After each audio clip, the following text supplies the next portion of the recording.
be where Nick was wrong when it comes to this Super Bowl. You got any life rafts for me? Anything I can latch on to? You know, I came here today prepared to offer you some emotional support. So what I can say is that at the very least, you lost to the greatest team sport athlete. And I haven't 100% decided yet, but I'm leaning that way. So at least there's that. There is some valor in losing to the greatest to ever do it, right?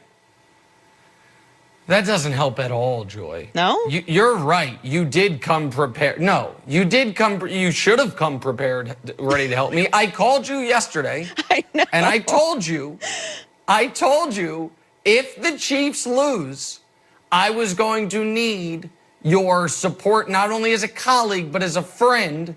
And you know when I knew, Joy, I might not be able to lean on you for that? I'm going to tell you the exact moment. Because you were on speakerphone, and I said, all right, Joy, I'll talk to you later. And you said, bye, Nick. And then you shouted, love you, Danielle, bye. I'm like, what the hell? She's saying love you to my wife. I just said goodbye. I got a very cursory bye, Nick, and then a shout to my wife. And I was like, I can't lean on Joy. I can't. Listen, at this point, if you're not firmly in the know that I love Danielle more than you, I'm sorry. I don't know what else I have to do. Okay. You shouldn't take that as a knock. Danielle, your wife, is a spectacular human being who I adore. You are friends, but you also dug yourself very firmly in this hole. And I will say, I have suffered at the hands of Tom Brady probably more than you over the past 20 years, being a Dolphins fan and having grown up in Pittsburgh. So I've suffered a lot, and I chose to make a good life decision after he won against the Atlanta Falcons in the most spectacular fashion we've ever seen in a Super Bowl. I decided I was no longer going to live a life of saying that Tom Brady wasn't the greatest to ever play that position, because he clearly is. And even though I picked the Chiefs to win yesterday, I made that pick with no conviction. So I'm not suffering the way that you are. Well, I can relate to it, obviously, because I've been through it, but I'm not suffering the way that you are, because I make better choices. Well, I am going to... okay, yeah, sure, you make better... You know what I did after the Falcons Super Bowl? I also called him the greatest ever, and I said it ends here. And how much better would all our lives be if he had just rode off into the sunset and retired right then and there? It would have been great. He'd had the 5 rings. It would have been fine. It had been over. But I will pay tribute to Tom Brady 2 minutes from now in a way that I don't think anyone quite has yet. But first, you mentioned, I dug myself deep. Let's just show the audience how deeply I dug myself. I posted yesterday my Super Bowl bets. Now, you can go through all these if you'd like. The moral of the story is this. There's 11 of them on there. That's 0 for 11, Joy. Do you know how hard it is to go 0 for 11? When you're budgeting out your gambling, you're like, all right, what's the worst case? 3 for 8, so that's like -5. 0 for 11 really puts you in a tough spot, including what I thought was the sharpest bet of the day. Look at that second to last one. Tommy Townsend over 38.5 yards for his shortest punt. The logic was the Chiefs aren't going to be punting inside the 40. They're going to be going for it or kicking field goals. So no problem. He's not going to have to do one of those corner kicks. No, he didn't have to do one of those. You know what he did do? Shank it right off his foot.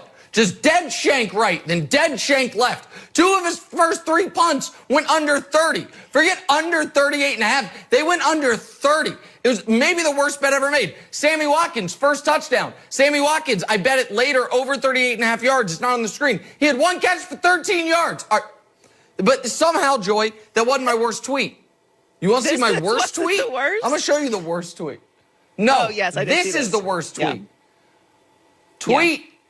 What it says at the bottom is, out in a blizzard in New York City, shopping for a Chiefs red blazer.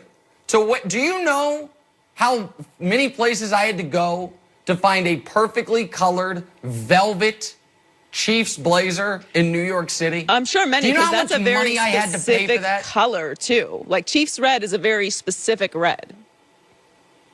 It's a very specific red, and I needed it to be velvet, and because I do everything last minute, I was shopping for it on a Sunday in a blizzard. I found it. I had it tailored in store, ready to wear. That'll never be worn.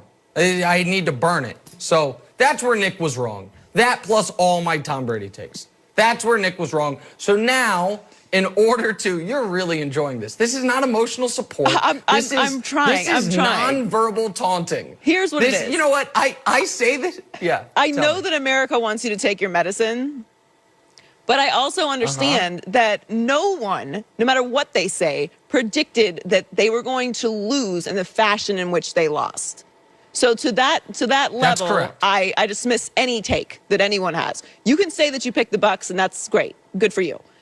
But you did not predict that Patrick Mahomes was not going to score a touchdown, that it was going to go down the way that it did. So that I don't want to hear. So that's what I'm saying. I don't think that you should hang your head so low. Your Tom Brady takes I never agreed with, and you have to take your medicine for that. But the Chiefs' loss was so dramatic in fashion that I don't think you should actually feel that bad about it, if that makes sense. Yeah. Well, I appreciate that. The problem is, while no one predicted the Chiefs to lose that way, the way that game went is exactly how I predicted, just 100% wrong. I did predict a blowout. I did predict one team to look awesome. I did predict one quarterback not to have any touchdowns, and I just had it all wrong, which is why I now pay my penance, do my rosary beads, by giving Tom Brady fans this, okay? I said a couple years ago that Tom Brady and Jerry Rice were the only two NFL players ever that if you bisected their career, if you cut it dead in the middle, they were a first ballot Hall of Famer on either career. That they had two separate Hall of Fame careers, the first half and the second half. After last night, I have to amend that take. Tom Brady becomes the first football player ever, and this one I'm confident he will be the only football player ever. He has had 3 distinct Hall of Fame careers, and I can prove it to you. He's played 21 years, cut his career into 7-year bites. First 7, middle 7, next 7. No funny math, don't have to do any twists and turns. Let's just look at it. So that first 7, let's call that the Aikman phase, where the numbers aren't overwhelming, but is the best clutch quarterback in the league, is not a game manager in a negative way, but the best version of a game manager. Tom Brady's for 7 years, almost the same amount of division titles, same number of Super Bowls, one more Super Bowl MVP, neither won a regular season MVP. So Tom Brady's first 7 years, first third of his career, that's the Troy Aikman phase. That, in and of itself, by itself, gets you into the Hall of Fame. Now give me the next 7 years. This is the Dan Marino phase. Division titles about the same. Super Bowl appearances, Brady has more. Regular season MVPs, Brady has more. Passing touchdown leader, Marino by 1. Also, in this 7-year stretch, Brady had the 07 season, where not only are you undefeated and go 6-0 in the regular season, quarterback statistically speaking, it was up to that point in time the single greatest quarterbacking season ever. Whose record did he break? Marino's. The touchdown record, all the records he broke that year was Marino's. So those middle 7 years, where he went to 2 Super Bowls but didn't win any, he accomplished in those 7 years, as far as the big shiny object accomplishments, what Marino did in his entire career. And now the truly unfathomable part, the final third of his career, the Joe Montana phase. From 2014 to now, 4 rings to 4 rings, 3 Super Bowl MVPs to 3 Super Bowl MVPs. Brady has 1 regular season MVP in this stretch. Montana had 2. Montana also went to another team, just like Brady did. Montana took that team, the Chiefs, to the AFC title game. Brady took his team to the damn Super Bowl and won the Super Bowl. Brady also, if we were to add another line, Super Bowl titles is 4 apiece to 4 apiece, but Super Bowl appearances would be 5 to 4, because in these 7 years, Brady went to another Super Bowl, the one against the Eagles, where he threw 505 yards and lost the game. So think about that for a moment. Tom Brady, first 7, middle 7, next 7. And if you saw me swallow hard, it's because I'm choking down the bile that I'm feeling just by having to say this. First 7, middle 7, next 7. Hall of Fame first ballot, Hall of Fame first ballot, Hall of Fame first ballot. The first 7 years, the Aikman phase. The middle 7 years, the Marino phase. The next 7 years, the Montana phase. That, my friends, we will never see again.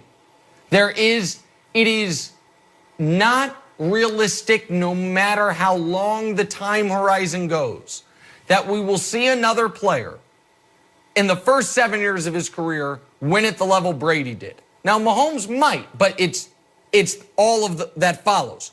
Win at the level Brady did in the first 7.